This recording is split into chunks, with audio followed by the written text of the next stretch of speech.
Rob Lorai. Welcome back to a special program. This coming Tuesday, there's a Republican primary election to select the candidate who will run in the March general election to replace the late Congressman Bill Young. Joining me is Adam Smith, who is the Tampa Bay Times political editor. We'll be asking questions of the candidates. We've asked our guests to write their introductions, and here they are.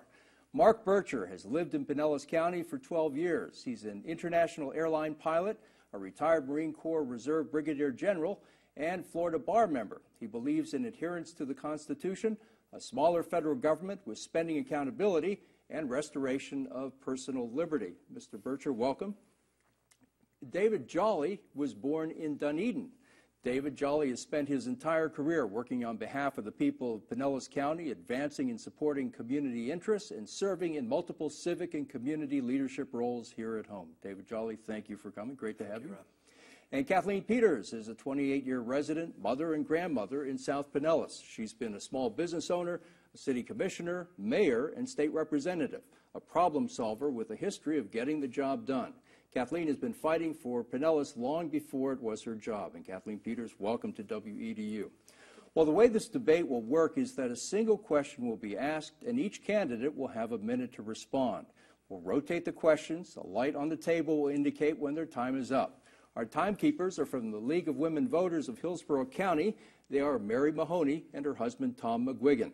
Well, the first question goes to David Bircher, or Mark Bircher, rather. Sorry about that. I want to ask you about health care, which seems to be a central issue in this campaign. I've heard all three of the candidates here say that they want to repeal the Obamacare plan. I want to ask you about three provisions of the Affordable Care Act. Caps on out-of-pocket expenses. Parents can now keep their children on their plans up to the age of 26. And insurance companies are barred from turning down anybody with a pre-existing condition. Do you support those ideas within the ACA? I support those ideas if those ideas came from the people. The idea that they're mandated by government is where I have the problem. My experience with government mandates just leads to disappointment most times, either through bureaucracy, inefficiency, or debt. I mostly believe Dr. Benjamin Carson answered that question at a prayer breakfast, and he said there's two things you need for effective health care: a health care system and a patient. And people actually got sick and recovered before the federal government decided that it was their job, in my opinion, to intrude outside the Constitution. So I would favor the people answering those questions through the legislative process at the state level. Kathleen Peters, what about those three provisions? Do you support them? Now, I've heard from a lot of people that this is something that they want. They don't want to be omitted from being able to have health insurance just because they have a pre-existing condition.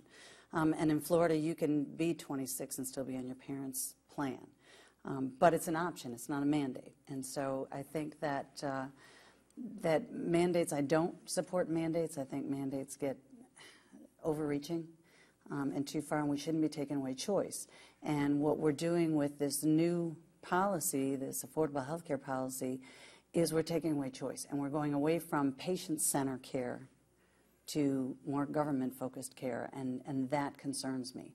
The quality of care greatly concerns me, and there's just so many other pieces, protecting Medicare and so many other things. So absolutely, it should be up to the people, and we should have private enterprise to be able to work with the people and provide them affordable health care. David Jolly, those three provisions, do you support any of the three? Sure. So your question was within the ACA, and the answer is absolutely not. I think Obamacare is wrong for the country.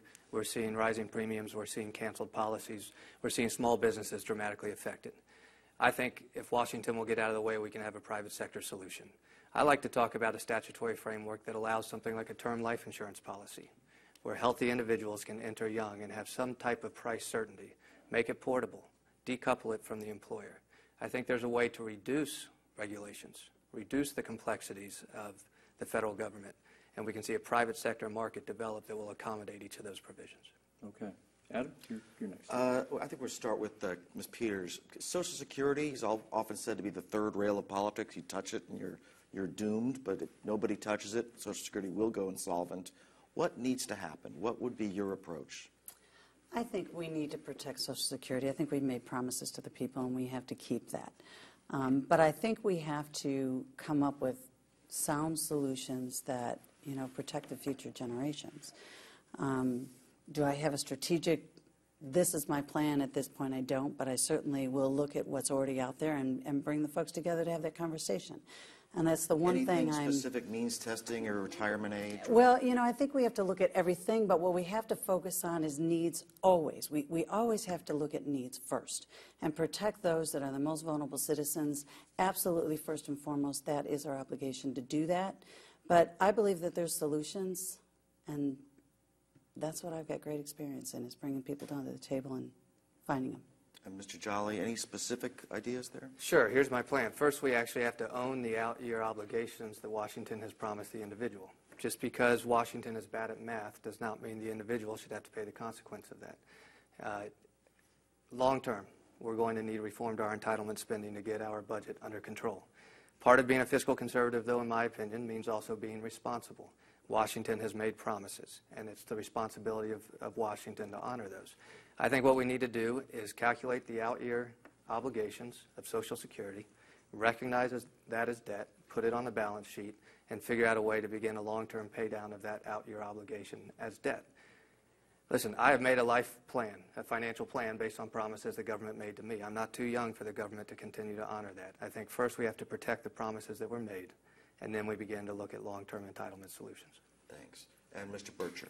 Yes, there are distinctions in these programs. I include Medicare with Social Security. The property interest, you paid into it, your employer paid into it, you reasonably relied on the promise of government. The merit of that promise is a separate question. It is there, people relied on it, needs to be protected. For me, acknowledging that we got here really over an 80-year period, it's going to take a transition back to where the Constitution requires it, where there is fiscal and political responsibility, because how a society is judged is really how it takes care of its elderly and disabled people. I think the people here in the state are much more charitable and much more able to decide what needs to be done than a faraway bureaucracy. Mr. Jolly, I want to ask you a question about the minimum wage, rather. Pew Research says that if you calculate the minimum wage back to its peak in 1968, it would pay today $10.56 an hour. Right now, our minimum wage is substantially under that. Would you support a raise of the minimum wage? Here's what I think we need to do with minimum wage. We need to take it out of the arbitrary decision-making of Congress. We know the impact of a minimum wage on employers, small businesses. The ability to hire an employee sometimes will be determined by what the current minimum wage is. There's a real balance between what the minimum wage is for the individual and the ability of that individual to actually find work based on the economic consequences of a arbitrary minimum wage. I'm in favor of studying whether or not it's appropriate to index minimum wage, take it out of the hands of Congress. Look, we do it with a lot of programs. We do it with Social Security. We have cost of living adjustments. We can argue the merits of what formula is used for that COLA, but the fact is there's a way to begin to address minimum wage without leaving it to the whims of members of Congress. Mr. Bircher, would you support a raise of the minimum wage so that it has the buying power of 1968? I would support the acknowledgement that the federal government does not have a role in this issue, because a minimum wage in downtown Manhattan is probably going to be different than it is in somewhere in Kansas. The people of the states are in a better position to know from a cost-benefit and a market forces what that wage should be. And I think the proof that 2% of employees earn the minimum wage sort of speaks to the merit of that. Often when we see the mandated minimum wage, if it's raised, we see a cut in people that even have a job. I think the market, the local free market, is a better venue than, again, that bureaucrat deciding what people are going to get through an arbitrary metric. Ms. Peters, minimum wage, would you raise it?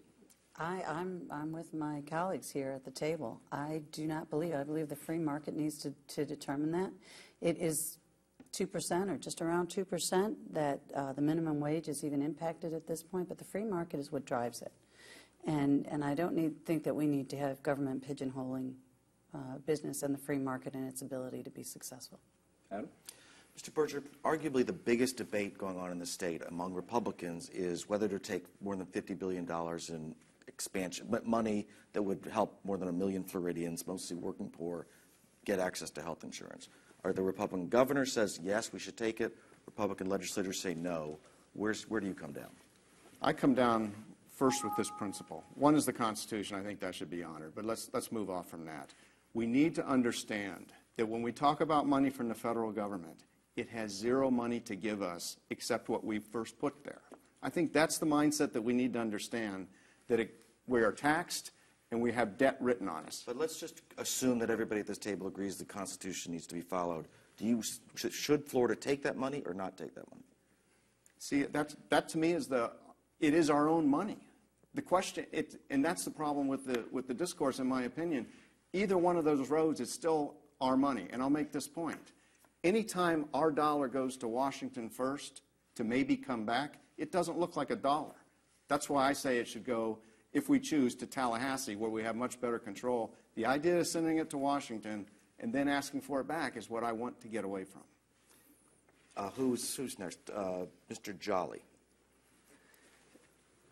Under the current restrictions that would be tied to the federal money, I don't think it's appropriate to accept the funds. The issue with the budget, and I know Kathleen can speak to this within the state, is the growth of Medicaid as the size of the budget. It's enormous. The problem when we have federal subsidies, we see this in a lot of projects, is that money ultimately goes away and then the state is left to bear the burden. I don't think we've had a great track record of doing that. And usually what that means then is the state is left to bear the burden of debt spending or increased budgets within the state. So listen, if Congress has money to spend on programs and it doesn't have the back-end obligations that cripple our state economy down the road or require higher taxes in the state, then we should accept it. If it binds us, then we shouldn't. And Ms. Jolly, you know every business group supported it. I would correct you and say Ms. Peters, thank you. And you already know where I stand on this. You certainly know how I voted on it, and I have my track record on how I voted. You voted against. I voted against expanding Medicaid, and there are several reasons why. One, and I did my research and due diligence, and you and I have had this conversation, we don't have the infrastructure here to take on that many more people into Medicaid. I do not believe that it should be mandated down from the federal government onto the state and that burden put on the state. As our budget keeps growing and we pay more into Medicaid than we take away from education, and I believe the only way we fix this economy is through education. That's how you fix unemployment. And Medicaid, expanding it in that way from the federal government with their mandates and all the costs and regulations that come with it, is not an affordable, reasonable option. All right. Ms. Peters, my next question is for you. More and more coastal low-lying areas are flooding. Some inland areas, like parts of Seminole, are flooding, affected by the insurance crisis has really affected people, homeowners there. But I want to ask you a question I don't know if it's been asked that much on this campaign, and that is that the National Oceanic and Atmospheric Administration projects sea level rise of 1 to 2 feet in Florida by the year 2050.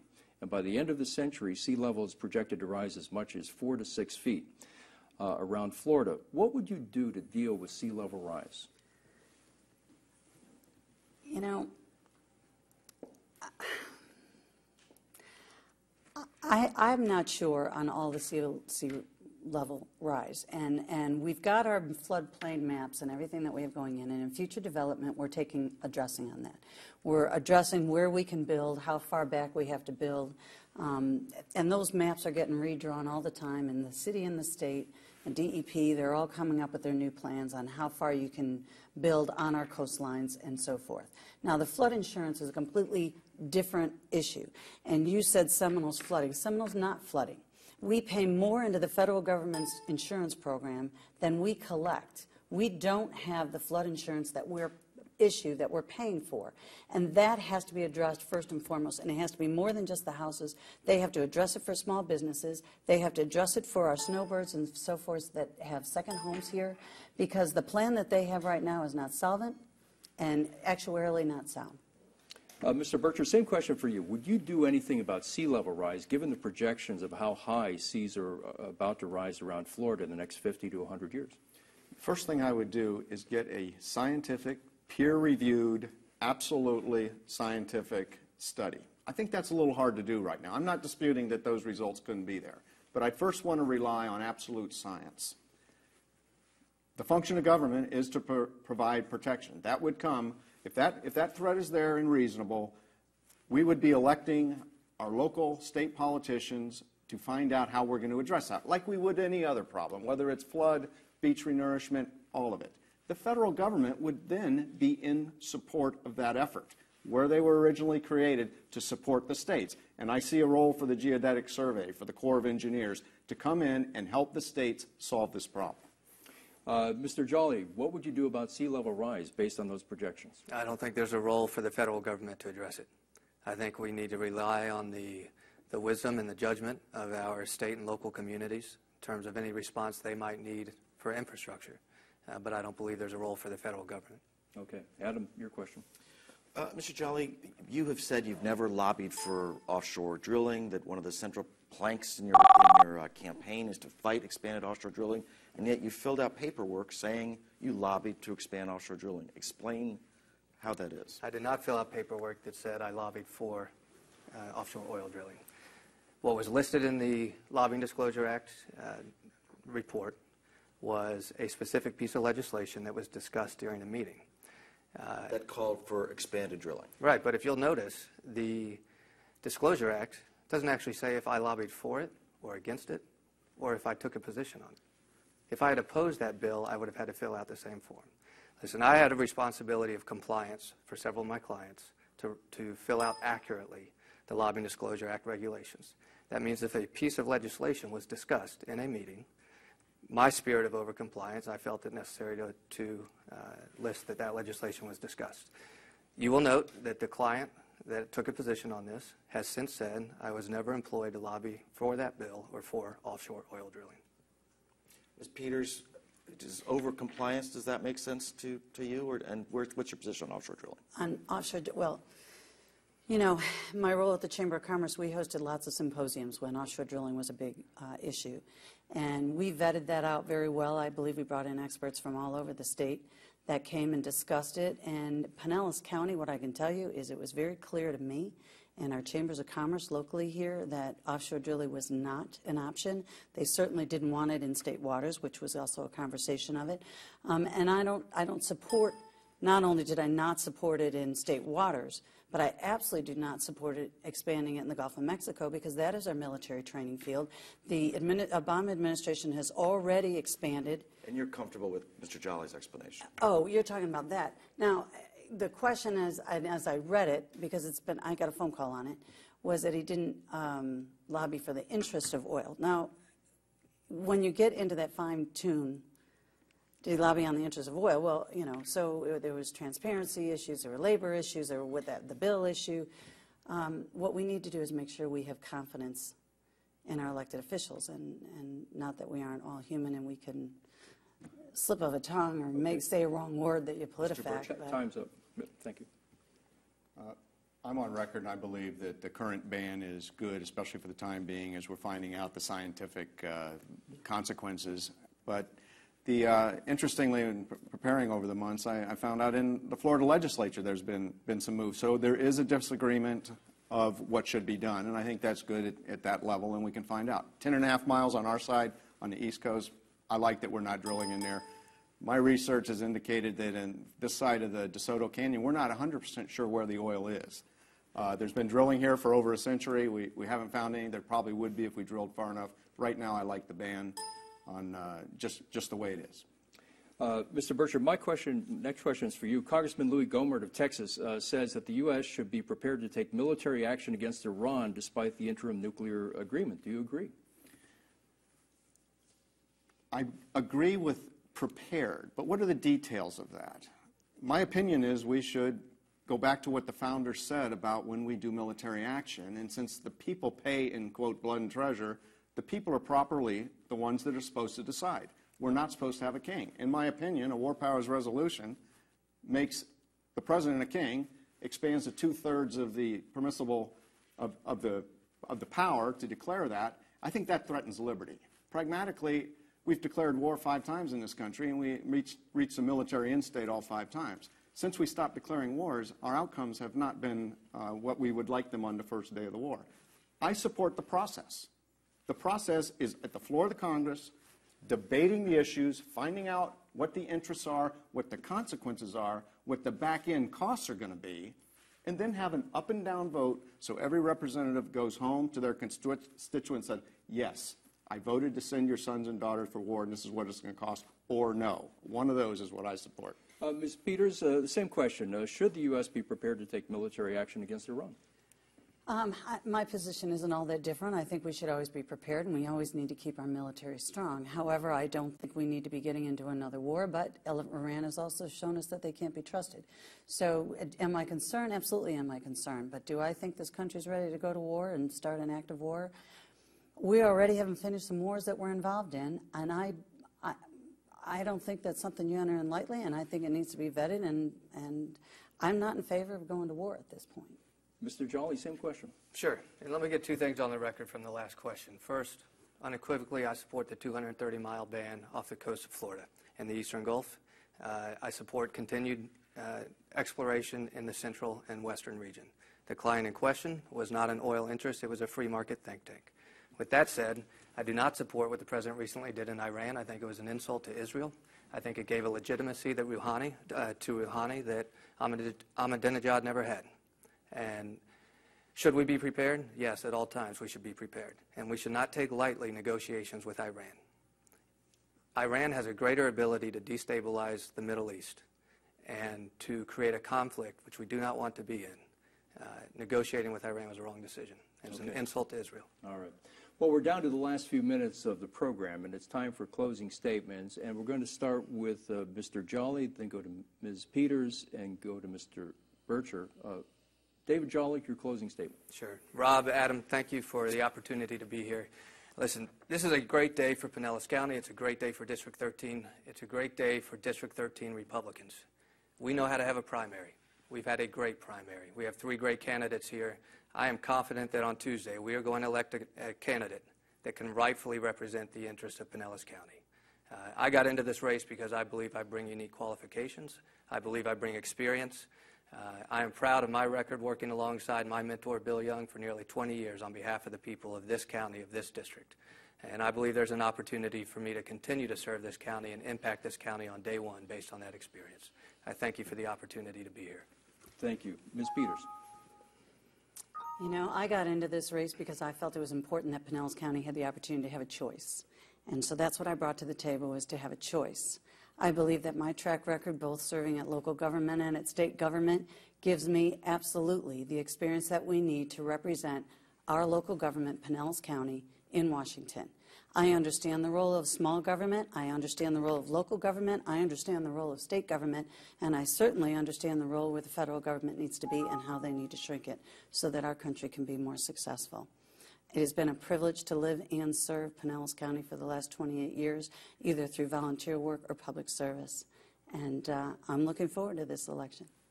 Thank you. Mr. Bircher. Yes, thank you very much for the opportunity of this forum.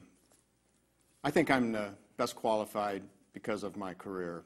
It's about results. It's about getting things done. In the military, you're judged your whole career on how well you can accomplish things. In the airlines, you always are focused on the service to your customers. As a lawyer, it's the interest of your client. All those mean service. I think combined, my whole life has been preparing for this job. In closing, if you think you can take care of your family and yourself better than the federal government, I think you should vote for me. If you think you know how to spend your own money better than an imperial decree from Washington, I think you should vote for me. If you think your federal government and its public servants should serve you rather than the other way around, I think I'm your candidate. Thank you. Thank you. Thank you, candidates, very much. Mark Bircher, David Jolly, and Kathleen Peters, thank you. It's great to have you here, and thank you, Adam Smith. And thank you very much for watching this program. The primary election for the District 13 congressional election is this coming Tuesday. The general election is on March 11th, and we'll be covering this race closely on Florida This Week. Thanks for watching the program. You can watch the show online on the WEDU.org website beginning Monday morning and continue the conversation on social media. We'll see you next Friday night at 8:30 and Sunday afternoon at 12:30. And from all of us here at WEDU, have a great weekend.